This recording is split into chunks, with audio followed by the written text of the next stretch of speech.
Hey everyone, I'm John Mangas, Metro Toledo John. Welcome back to Monday Mojo. Today is April the 8th of 2019. So glad you're here. So very many times when we talk about getting listings and listing appointments, I tend to encourage people to prepare and know your stats, know the comparables, know the numbers, know the trending data, and make sure that you have all of those things in your hip pocket, so to speak, so that you have all of the details and you're ready to go. And I think sometimes what that translates to is us going into a listing appointment where we do something like we're going in and we're talking about those stats and those numbers, which is kind of the what, and we talk about the internet and the marketing through the different portals and how important that is today, and then we close with something like how does that sound? Is it can we go ahead and get started now?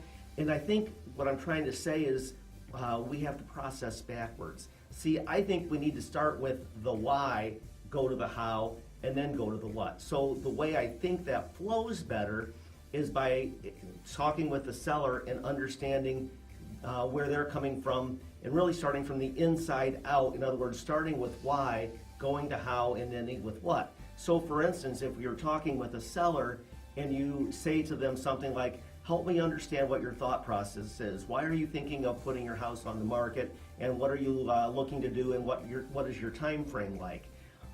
That conversation leads into so many other things that become very integral to the transaction, don't they?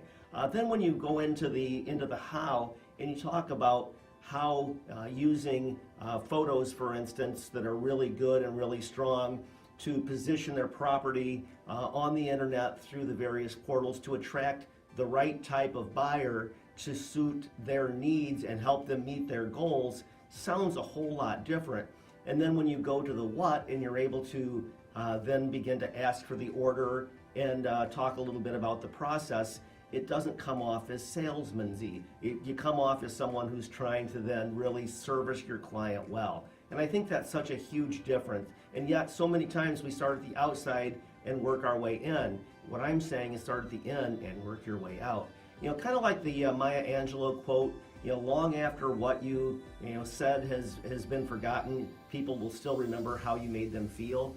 And I think that's really important in this message. Starting at the why and working your way out to the how and the what creates a whole different feeling with the client than we oftentimes do in just our normal presentation.